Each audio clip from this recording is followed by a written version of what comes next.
Well, good evening, everybody, and thank you so much for joining this seminar. We're really pleased to come together tonight to talk about assessment, and we're really focusing on assessing children's functional strengths and support needs. Before we go further, though, I'd love to warmly acknowledge the traditional owners and custodians of the different lands we're meeting on today, pay our respects to elders past and present and emerging, and extend that deep respect to all Aboriginal and Torres Strait Islander peoples. So this evening we have ourselves to present. So we have Rachelle and my name is David. I wonder if Rachelle can talk a little bit about yourself, brief introduction. So I am Rachelle Wicks. So I am a neurodivergent research fellow here at CliniKids at the Kids Research Institute. So my background is in guideline work and participatory research, particularly research with members of the autistic and autism communities, also a background in early childhood education and as well. Thank you. And so Rachelle's been instrumentally involved in the development of the national framework that we're going to talk about tonight, as well as the implementation of that framework. So a key focus for us this evening. So my name is David. My role is as Head of Autism Research here at the Kids Research Institute Australia. And I have the privilege of working with our large team within CliniKids, which brings together our clinical services, research, training, and all of the operations that makes all of the work possible. We're incredibly grateful for all of the support that we get for the work that we do, and that we're always going to do with and in support of the community. Right, thanks, Rachelle. So for this seminar, what we're going to do is we'll take you through a presentation, probably about 30 to 40 minutes, and then we'll make sure that there's time for questions. Please do add a question as we go through to the using the Q&A function, and we'll do our very best to get to all of those. We will be recording this seminar, so you're more than welcome to review it later at a time that's good for you, and that recording will be available usually within a few weeks. So we're going to talk tonight about the framework. That'll become clear in just a minute. Then we'll focus on what individualised assessment looks like, and we're thinking here as we're talking tonight all about kids and families and those people who support them, different professionals in different roles, allied health, education, and so forth. We'll talk about individualised assessment, and then we'll have that time for Q&A. And Rachelle and I were getting together prior to the presentation, the seminar, and we were thinking about what to present and what are some of the key messages that we think are really important to get across. And these are messages that have come through a whole lot of community consultation was done as part of developing the national framework, as well as various clinical guidelines. And I guess, yeah, these are three that are really important. Rachelle, do you want to talk through the first one? Sure. So number one, that you know your child best. Like families know their child, and everything that any professional needs to know about your child and family. You are the experts in that space.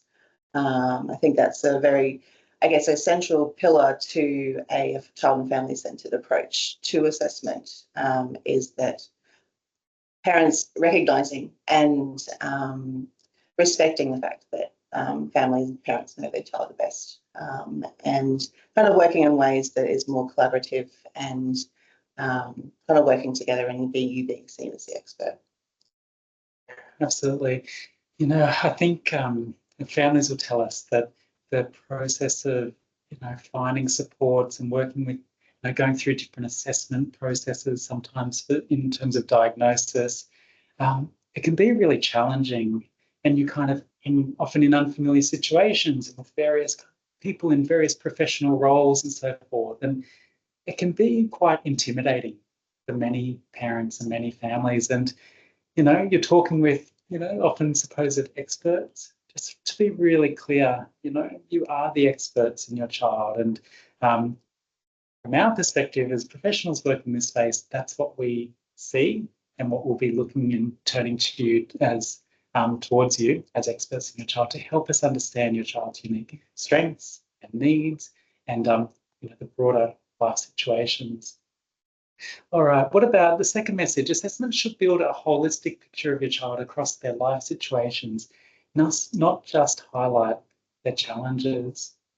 When we think about the supports that we provide, they're all strengths-based.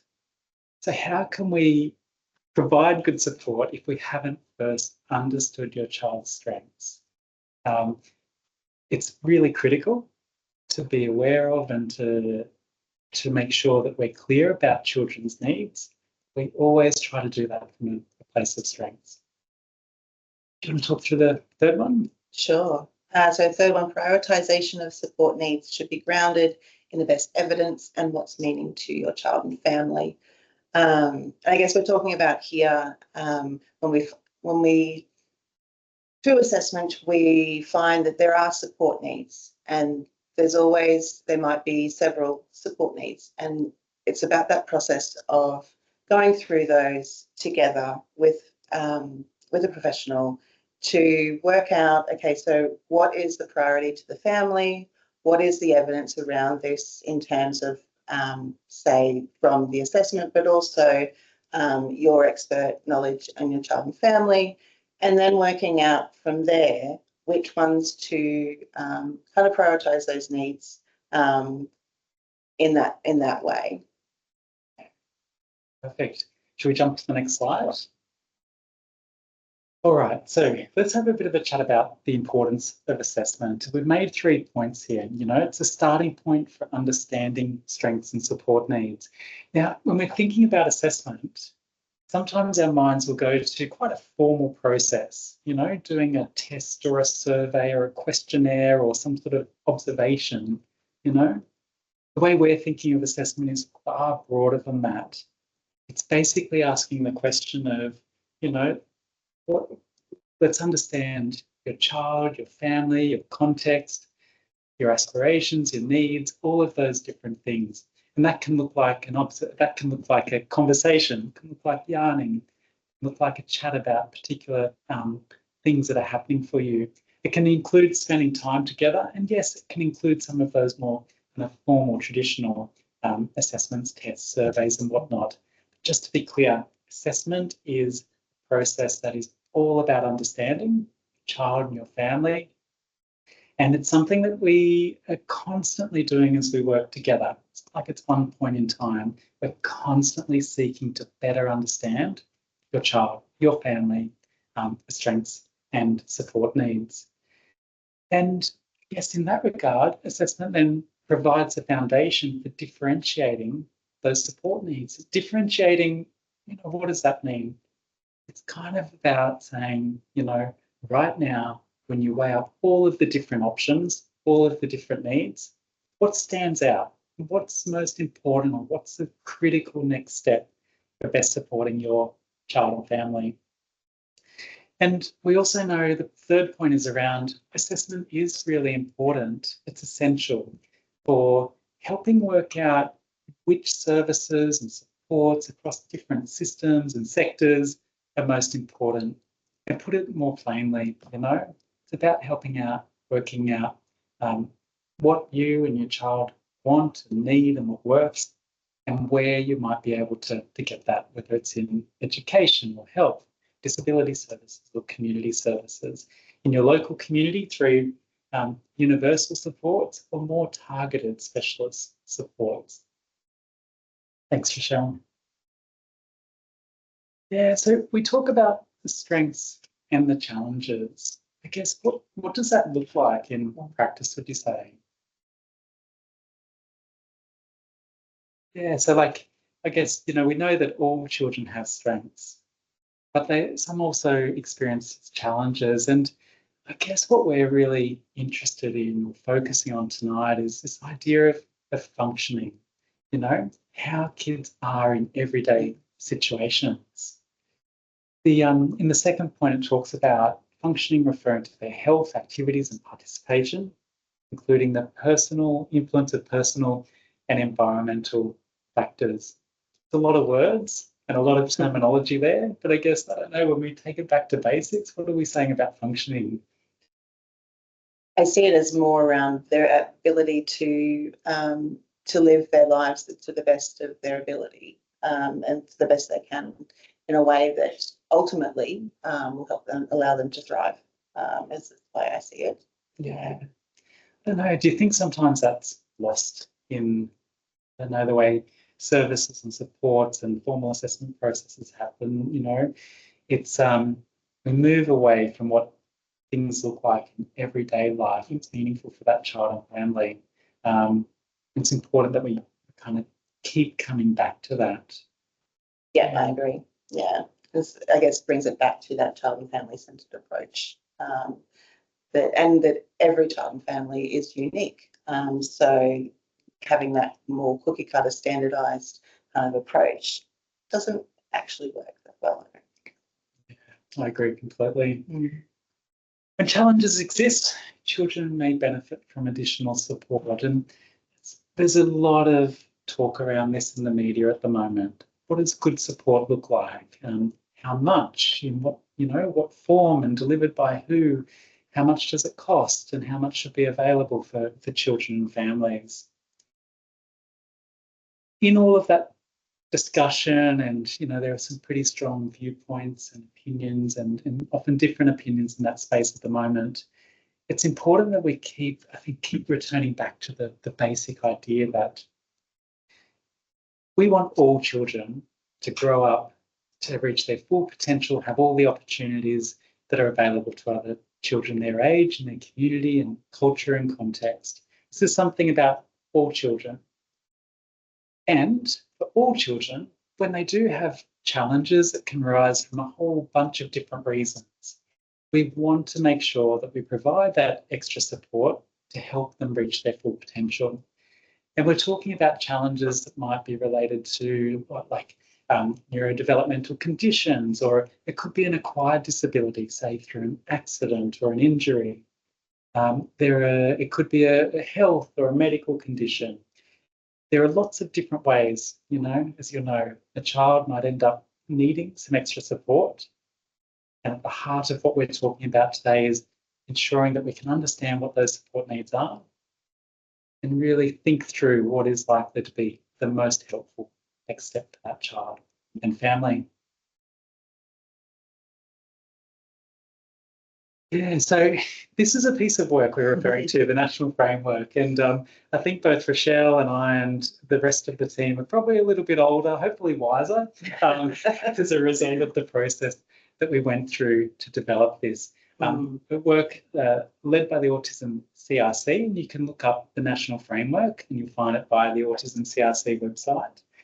But yeah, a huge undertaking in partnership with many community and professional organisations to arrive at a common way of understanding what's most important when it comes to assessing and then differentiating and reporting children's functional strengths and support needs.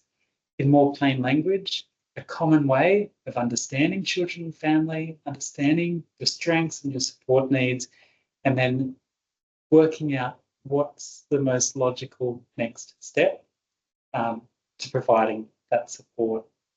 I don't know, are you happy to talk a little bit more about the framework? Yeah, sure. So as you can see on the screen there, it focuses on professional practice, working with children 0 to 12 years, and it's across sectors. So it's not just allied health, it's across allied health, education, disability, and other sectors that are all linked into areas that a family and child may need, that may actually be able to support them, basically.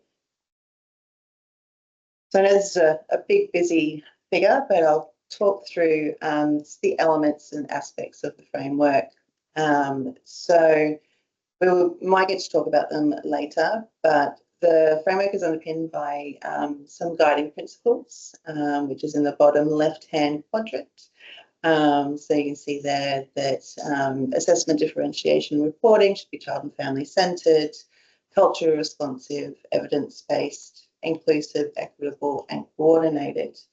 And those aspects are pretty much the foundation for the entire process. So the first element around assess is, I guess, the primary thing that we're aiming for is to get that understanding of the child and family, including activities and participation and their environments or their life situations in which the child lives their day-to-day life. And we'll talk through elements of that process, I guess, in terms of the life situations, and as David's already mentioned, the strengths and challenges, but also existing supports, aspirations of the child and family, and support needs. This then links to differentiation, and I guess these two can be seen as two separate processes, but they're quite linked in a lot of ways. So I guess once you've got a holistic story of the child and family, and being able to kind of have that understanding of the support needs and what's meaningful and what the family, what you would like, and your child would like to actually be able to do. I guess it's then, yeah, as David has mentioned before, getting that list and looking at the priorities and working out what stands out, what's the priority, and what's I guess linked into goals and those sorts of things as well. There's also reporting that we're not going to talk about today, but if the framework gives an overview of I guess what a report should look like, the information that's in there, and recommendations for sharing assessment outcomes and such. Fabulous. The thinking about, as Rachelle, you're talking, I'm thinking, okay, so you're watching at home and the parent of a child, and you're thinking, okay, what does this framework actually do for me? And there's probably a couple of things, at least two or three. I think the first is, in our work, we always want to be basing what we do on evidence.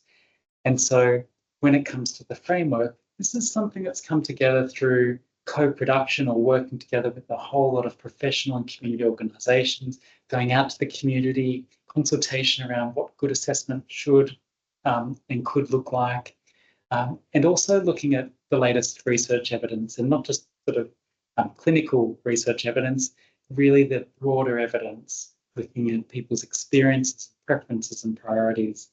So this type of thing, it means that we're working from a strong base. We're working from an evidence base that says, okay, when it comes to assessment in this process, this is what it should look like. But I think maybe the second part of this is that we're hoping that it gives you confidence to advocate for your child and for your family when it comes to any situation where you are going through or being part of or involved in an assessment. It can feel, as we said at the start, like a bit of a power imbalance, and it can feel rushed, it can feel confusing. It can also be extremely empowering and really helpful, and leave you in a situation where you feel like your child and you and your family have been heard. But yeah, we hope that this framework, by setting it out in this way, this is the framework professionals are looking to as well, can feel confident to take the time to advocate for your child and your family. Those working with you really do understand your life situations and strengths and supports and support needs, all the things in purple, that there is adequate time and a proper process, and you feel supported to go through that process, differentiating what's the next best thing, what stands out. And then when it comes to actually sharing or reporting or recording those decisions and what's been learned, it's done so in a really respectful way, a really helpful way. It's useful to you and your child and the people who are working to support you. So I wonder should we jump into assessment and let's break it down a little bit? Yeah, so what would you say in terms of assessment? What do we do? So it focuses on understanding a child and family, the culture and context through the lens of functioning family, fitness, fun, friends and future. Lots of F words, and they're called the F words of child development, which are kind of the basis that informs the framework and in terms of the assessment section. Yeah. Yeah. Okay. So, and it talks about, so what are we thinking here? These are things you might like to ask yourself as you're working with other people to understand your child and family. So let's think about the life situations. In other words, what does life look like in everyday situations? What are the parts of life? What are the things your child and you are involved in? Early childhood education, perhaps, community activities, cultural activities, family and friends, all of those different aspects. In terms of, the life situation, I don't know, what stands out for you? Can you think of, some of the key messages we received as part of the process of developing the framework, the things that people really said, we've got to make sure that those working with my child and family understand. What is it about the life situations that came through strongly for you?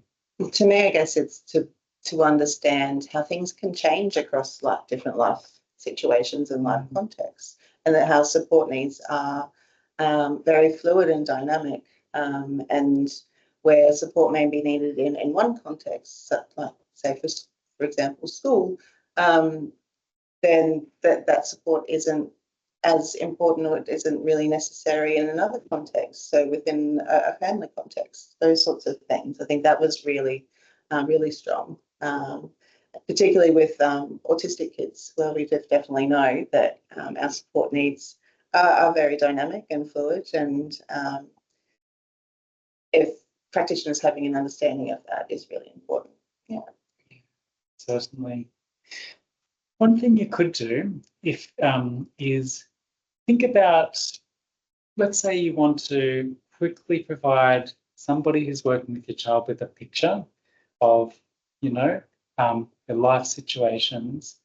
Sounds very technical. Put it differently. Let's say you're meeting with someone and you want to help them understand what a day in the week looks like in your life, looks like for your child and your family. You might think about just jotting down, what does a Monday look like, a Tuesday, a Wednesday? Like, what are the parts that are really important to you? It might be early child, it might be going to childcare, it might be spending time with a family member or friend. It could be a play group or a swimming lesson. Maybe you do a regular walk to a local cafe to get a coffee. Whatever the parts are that are really important, your life situations, it's important to kind of write those down and share them, because it'll give the context for everything you then discuss about strengths and support needs. So as I'm going through this, and I'm thinking to myself, what would I write down for my child, my kids, my family, when it comes to our life situations? Because they'll be unique to me. Some of them really special and important, things that I really want people who work with me or my child to understand, to know that is important, that are important to us. absolutely. What about in terms of strengths? Oh, sorry, I've jumped ahead. That's all right. We can go to here. Yeah, look, in the framework, would you mind just jumping back? Sure. There are these kind of what would you call them? Infographics. Yeah, which give a summary of all of the the information. So when it comes to assessment, what is the approach? What should it look like? And then what is the most critical information to consider? And then what should be the outcomes when it comes to assessment? So I'd refer you to the framework for those infographics. We'll focus now on just a few of these different areas. So life situations we've talked about. What about strengths? I don't know, traditionally when I was trained, we were taught to look for children's strengths in terms of the skills that they had. Is that it? Is that the whole picture? What did the framework? Yeah. So no, definitely not. Because I guess a strength, is anything that facilitates participation and well-being within any of the child's life situations, both at home and their communities. So sure, we have skills based, which I guess can be thought of as competencies in a way, of being things that they're able to do. But then there are other things like personal attributes. So what their interests are, the values and character strengths that reflect the uniqueness of the child. And they're kind of like fundamental to who they are as a person, as a human.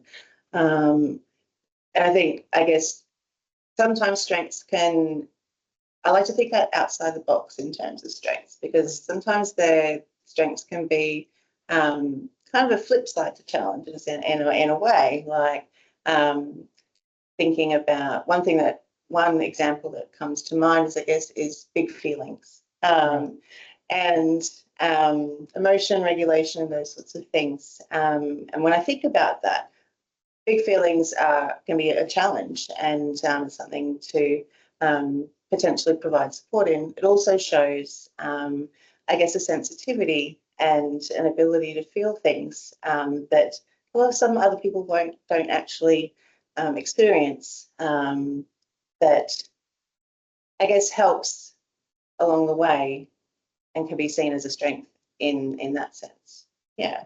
David, That's it's such a nice way to put it. Yeah, it's you know, some of the kids and families we work with, you know, we see everyday resilience and determination. You know, kids who are struggling with communication, who persist and persist, even though often the world's not set up very well to support their individual ways of communicating. So yes, the skills, like it's really helpful for people to know what's easy and hard in everyday life, you know. But what's probably going to make the biggest difference overall to how your work together happens, or what it looks like, or what it achieves, is the extent to which they're able to, that professional, that person, educator, allied health, whoever it is, the extent to which they're able to see, understand, and tap into your child's individual strengths, their character strengths, values, those types of things, in my view. What do you think? Yeah, no, I agree. And I guess with my education background, I'm thinking like even in terms of thinking about it and attention to detail. We know that is such a very, very common kind of attribute and skill, I think, with autistic children in particular, can be such an amazing strength, and the ability to focus as well. So I guess another kind of example of flipping things around, where like it could be a sign of potential challenge, but could also be seen as a yeah, like that.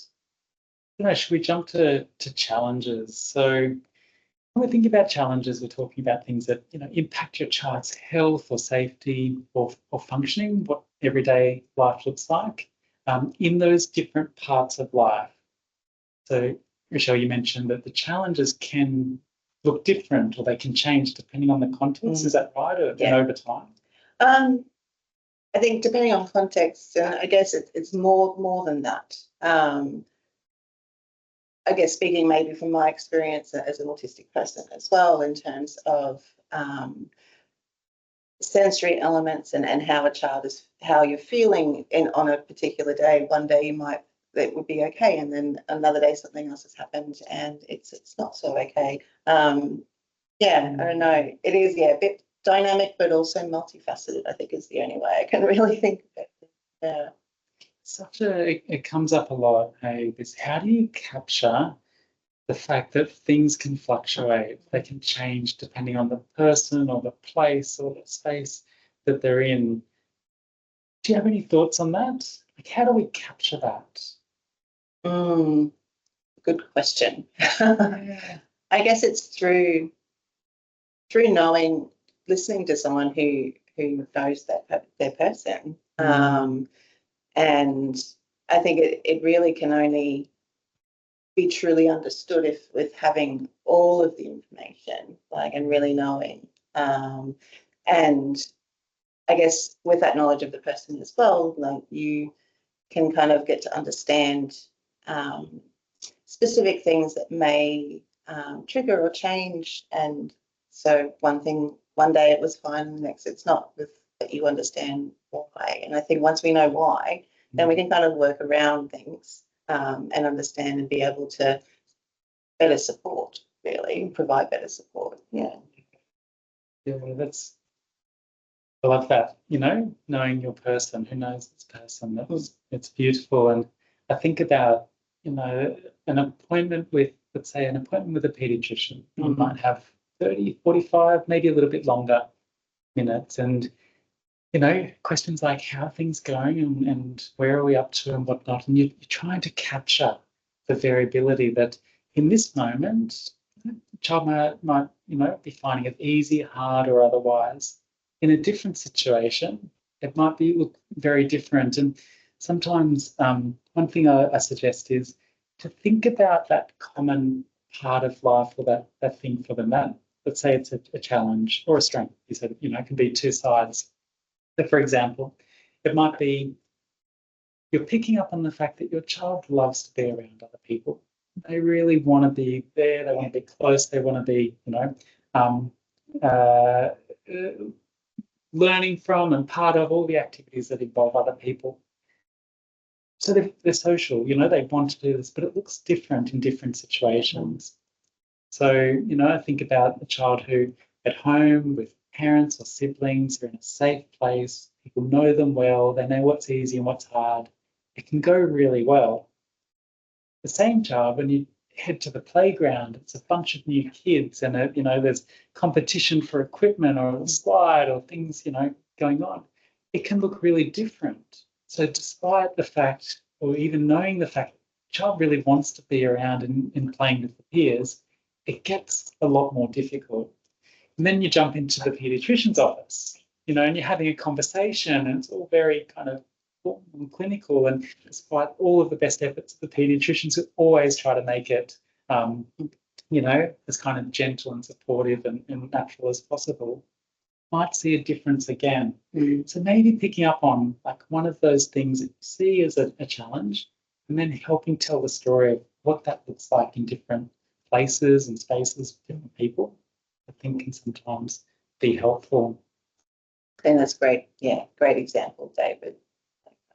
Yeah, one of the questions that often comes up is, around strengths and challenges.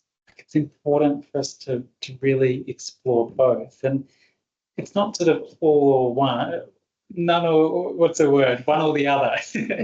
Sorry, it's not one or the other. We have to be able to look at both, and you hear that concern around, well, I want everything I do to be strengths focused, but I also need to make sure that the people working with my child understand the real world challenges that experience, as part of everyday life.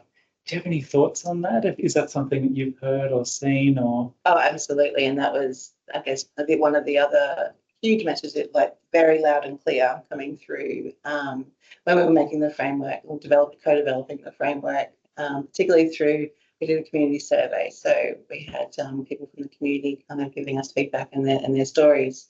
And I guess the challenge of finding a balance. So if it's all strengths based, then it gives either way it gives a kind of lopsided or not an accurate kind of holistic idea of that child, and because there are struggles and challenges and they're real, and I think it's, I guess, not downplaying anything, but being able to kind of then go and recognise strengths as well as challenges, so they can actually be leveraged or kind of used in a way that can then, I guess, as a support in a way to then, in that sense. Absolutely, and I guess it leads into like support needs. So we haven't covered all of these, but you can definitely look to the framework to see them. But yeah, let's pick up on support needs. So I don't know, I tend to, and I think the framework does, but kind of put them into, let's say, 3 categories. So we're talking, we're listening, we're understanding child, family, the context, existing supports that might be in place, aspirations, hopes and dreams, priorities, the goals, basically what you want life to look like and the future to look like for your child and for your family. And then it comes to support needs. So I mentioned, a few different categories. I guess we think about supports that are needed. So, you know, where there is a gap between where a child is at or where they want or need to be, you know, that can be a place where a support is needed. But sometimes it's also in terms of existing supports and working out what to do. So it might be keeping things the same and steady. Because without that support that's in place, things could become much harder for the child and the family. Sometimes it's about the need to increase or decrease, so modify the amount or the type or whatnot. That's another situation. And sometimes it's about like swapping one thing out for another. And so we might say, for example, a child might be receiving kind of more targeted therapies and interventions and programs and whatnot. And that's how the word's used in the community to describe these things. We talk about support. But it might be that over time there's a mix or a shift in the mix of those. So, you know, as early childhood education, childcare is a bigger part of life. Some of those supports might decrease. Maybe as they transition to school, though, there might be a need for extra support around transition. I guess, yeah, when we're thinking about support needs, it's different types and the gaps, but also the amount and the, you know, the mix of those over time. Yeah, I agree, David. I think with support needs as well, the simplest way that I always think of it is what they need help with. Like what can be provided, or sometimes it's what do they need help with to get them from where they are to where they want to be. It kind of helps me because I know support needs is lots of definitions, and I think I've sort of brought it back to the very most simple kind of form in that sense. Yeah. Agree. That's definitely the way to put it. What will help? What do they need?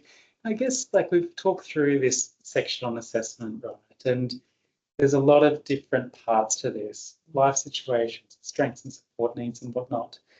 One way you could think about this is, let's say the ultimate goal, you've identified that your child needs support in a particular area. Let's say it's what about moving safely in the community? A lot of our kids will struggle to understand the risks that come with, say, navigating car parks or sort of the need to stay close to mum or dad or grandmother or grandpa or nan, etc. In a shopping centre, you know, they're busy places. It's easy to kind of become separated and so forth. Well, they might not have a good sense of safety around things like water and other things like that. So you've identified that there's a support need there, right? But how do you explain that to somebody else who isn't familiar, like doesn't know your child and your family in the way that you do? So what you could consider doing is saying, let's work through this life situation. Let's say you can tell a story, you can recount, you can explain what it looks like when you try to navigate the car park at the local shopping centre with your child and do that in a way that's safe, but also that it's okay and feels okay for your child and is kind of feasible for you as well. So you have that picture and you provide that example to the person you're working with. You might comment on the strengths, like they're doing well, like they're you know, generally okay with holding my hand and staying close in that situation. But that's because I have to put in place a lot of extra support. Like I can't carry shopping and hold my child's hand. I need to hold my child's hand. If I do that, that works to some extent. But it's not sustainable and it's not like feasible for all situations in every scenario, you know? So that's an existing support. Your aspirations here, it's a big word. You just want your child to be safe. And for this activity, which is a really common part of everyday life, to be safe, as least stressful as possible, and you know, increasingly seeing your child develop independence with that. So that's your aspirations. The challenges, it's all relying on you at the moment, you know, and there's some real risks in terms of how, like, your safety for your child, and also, yeah, there's predominant risks there. So what's your support need? You've identified the situation. Nobody can argue with you about that. You've identified your child's strengths and what you're doing and what's working really well. That's really important to do so. And what's existing supports, like what are you doing to make that work? But also now, you're clearly identifying the challenge. And from there, you're in a better position to say, this is why I need that extra support for safety in the community. And that might take different forms. It could be a person to support you at those times. It could be different sort of work with different professionals to build skills or understanding. There's kind of quite a few different strategies and so forth. The point is, you've really set it out why that support is needed. All right, should we jump to the next section?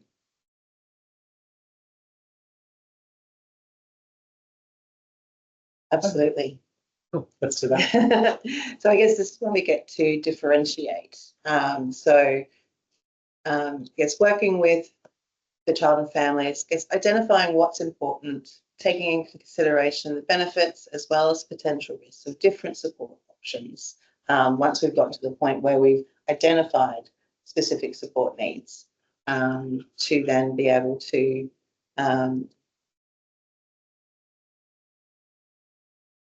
so what's most important, and okay, let's dig down into this a little bit. Do you mind jumping to the next slide? So we've got one of these infographics again.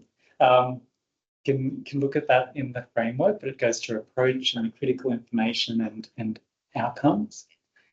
And then, so what information is critical? Okay, to develop a list of prioritised support needs, children, families and professionals should consider their priorities, opportunities and risks. Okay, let's break this down. So you've kind of been through this process of working with someone to understand your child, your family, context and what everyday life looks like. And you've identified a number, let's say there are several or maybe more areas where some extra support is required.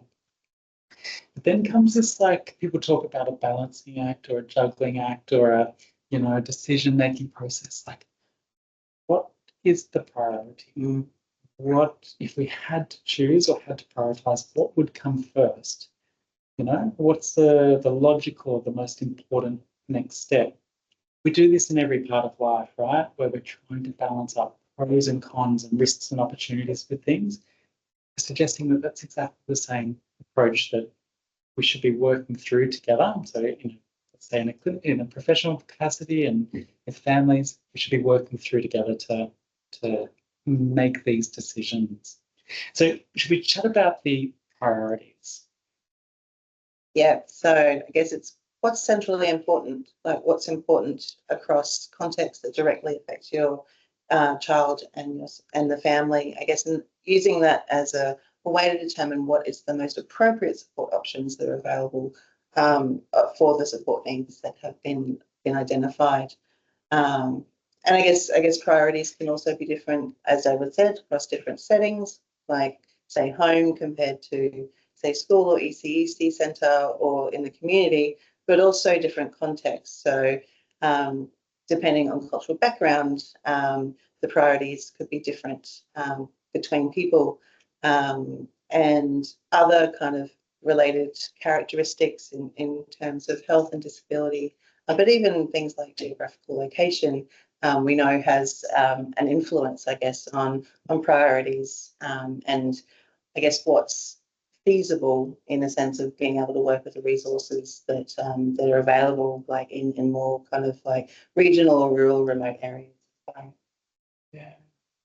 One of the things that we heard a lot during the process of developing the framework was people talking about priorities and goals, and it would quite commonly come up. People would say, well, what are the goals, what are the needs, what are the priorities of the child as well as the parents and family? And some of you might be in a situation where your child's able to provide, their thoughts and views around what they see as the priorities in their life. And if to the greatest extent possible, we should be asking those and listening to and honouring wherever possible. We're also really conscious that there'll be lots of parents joining where it's not possible to have that type of conversation where kids have higher, more complex support needs. We're really looking to you and relying on you to know your child best, as we said at the start, as experts in your child, to really think about all of the different, factors and considerations and then set out what we see to be the priorities.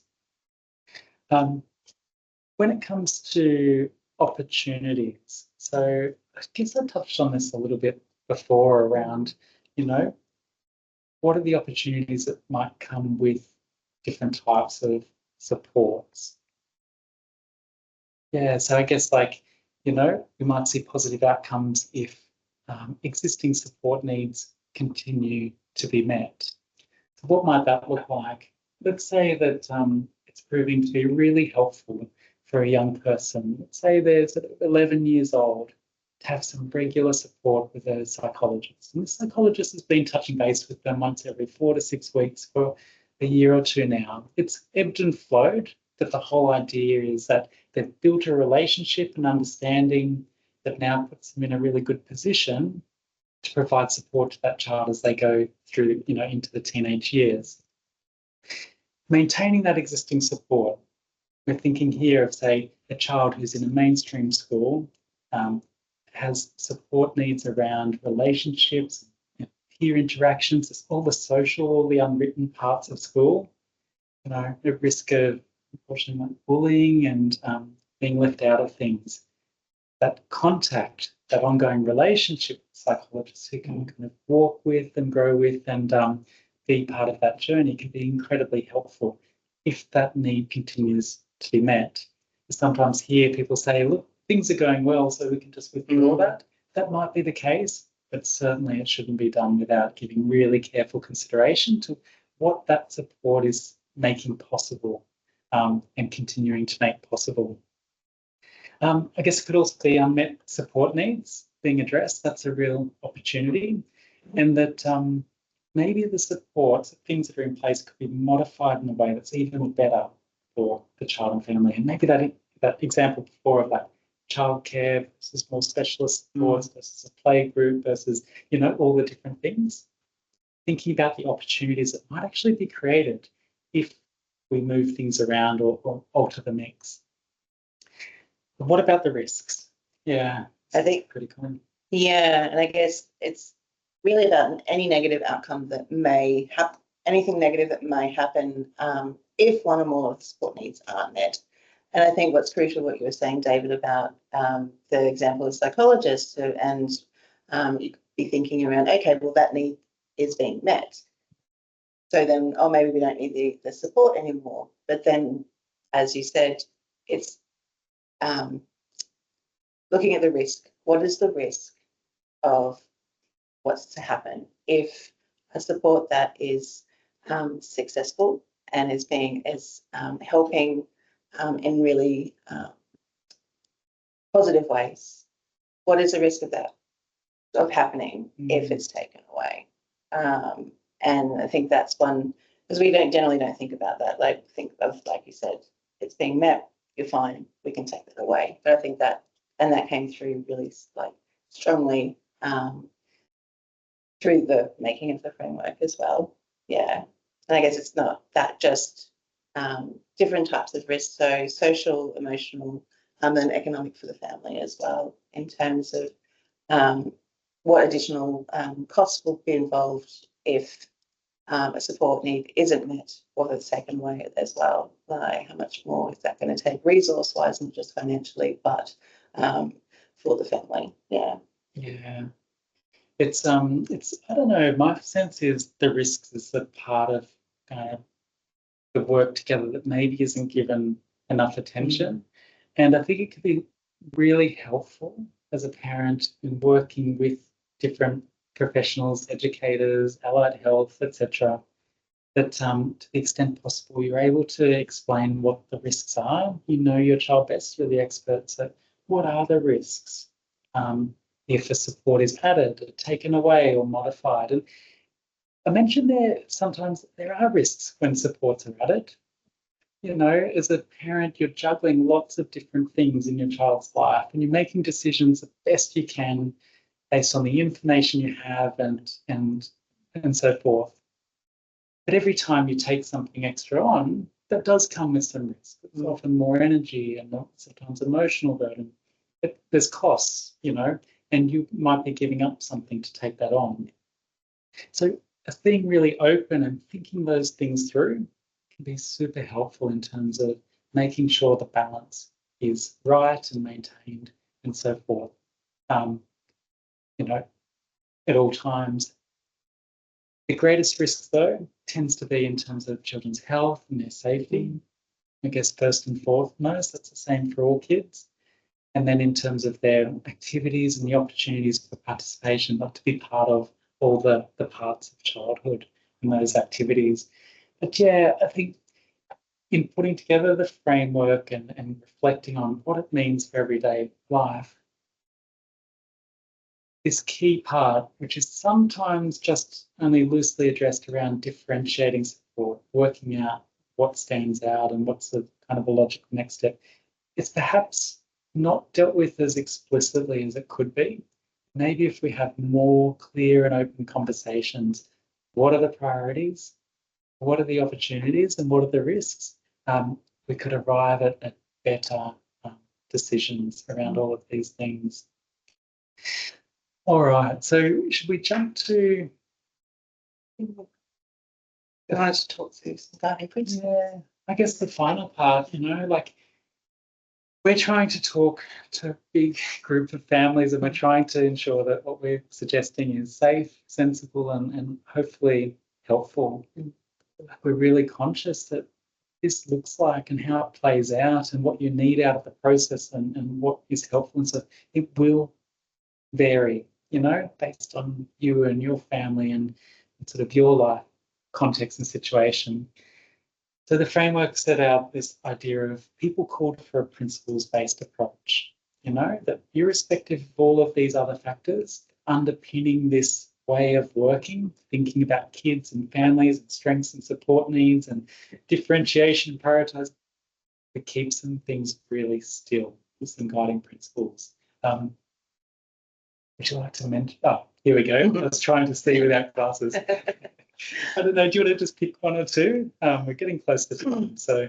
Sure. I guess maybe I'll go equitable. So I guess equitable, talking about, I guess this kind of lends into what I was saying earlier about living in different areas and the resources that are available in terms of how that kind of has an effect on priorities and opportunities and such for support needs. So we're basically talking about so that every child and family should be able to get the support that they need when they need it, where they are, basically, so that everyone has the same chance to have their needs met and be able to participate in their lives and thrive. I think that was the crux of that one, David. Yeah, terrific. We might jump to the, I guess, the final slide. Sure. And actually, while we do that, because we're close to time, we've had a question. I will use it. A comment or question. Thank you. I'm a pediatric OT, occupational therapist, and more importantly, exclamation mark, Mum. You may be reading this. Sorry, I'm not very good on the technology, but I'll read it out loud. I found it challenging with my son in terms of being able to identify potential diagnoses or whether he needs a diagnosis.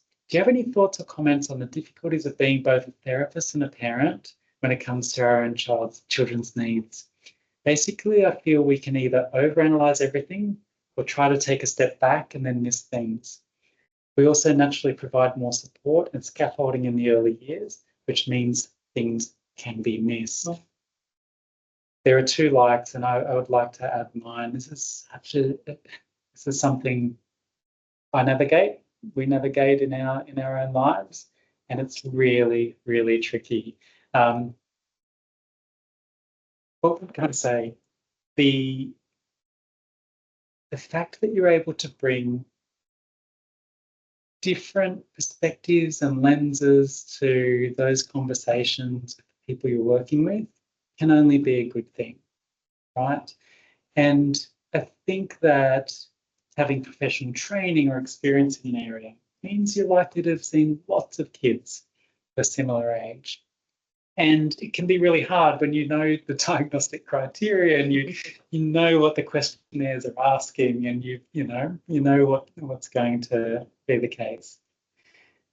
I guess though, there's something about being a parent in my mind that means no matter how much training you have or perspectives training you have or qualifications or different sort of skill sets, you kind of can't escape being mom or dad. Like when you tell your child's story and your family story and you bring it, you share the richness of that, all of the things that we've been talking about today, it will be from a perspective of mum, and you will be drawing on your knowledge as a clinician or a therapist, etc. But ultimately, you'll be creating the richest picture possible. When it comes to diagnosis, ultimately, these are descriptions, right? Somebody we work with looks at the diagnostic criteria, they think, okay, this is a description of lots of kids. To what extent does this description does it resonate with my child? They'll offer a perspective, you'll have a perspective, and others will offer, a perspective too. So I don't think I've quite nailed the question. But what I would say is I'd acknowledge that it is really tricky. Absolutely. I think share everything you know and are happy to share about your child and your family so that you can create that picture for other people.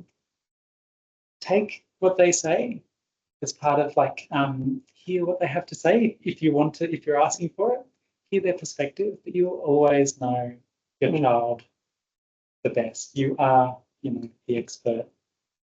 Any thoughts, Rachelle? Sorry. No, that's fine. I'm glad you took that one because I actually am not a parent. So, David, you were the best person to answer that one. I think I can only kind of take it from the perspective, and I think of say neurodivergent parents and neurodivergent children, and how differences and how things are done, and the perspectives. I guess how it colours how you see challenges and how you see strengths and how you see those things. If you think something is just normal in your family, then how that differs to other people. I think that's my kind of extent in that sense that I can add to that. Yeah. Yeah. The one final thought I have is we always ask the question, what will a diagnosis do at a particular point in time? How will it be helpful? And you mentioned about you've been supporting your child since day one, like every parent, and you've probably had a few extra kind of strategies up your sleeve through professional experience.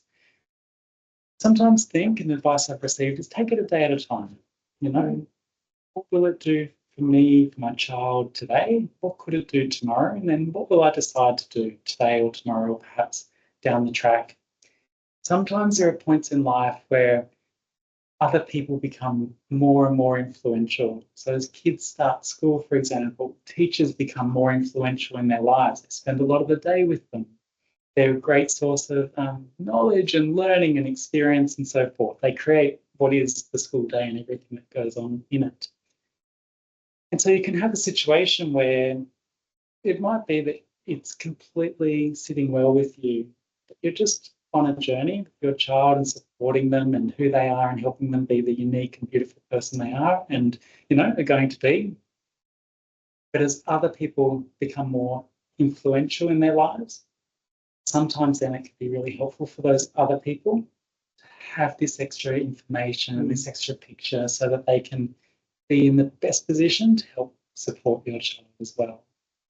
So I haven't gotten any further to answering it. Absolutely. But, just to acknowledge it's sort of a decision that you can hold and just continue to support your child. Take it one day, one step at a time. We are at just a little bit over time. I'm sorry. But I'd like to personally say a huge thank you for taking the time to join us tonight. We always value your feedback on these seminars. So if you'd like to share any feedback with us, we'd warmly welcome it. We will have another one of these as part of our regular series in the next couple of months. Please sign up to our newsletter, in order to get all the latest details. Rachelle, any final thoughts? Just to echo what David said, thank you so much for joining today. Hopefully we'll be back in the next seminar series, which will be coming up sometime later this year. So we will see you again there. So. Yeah, wonderful. All right, we'll wrap it up there. Thank you, everyone. Thank you. Bye.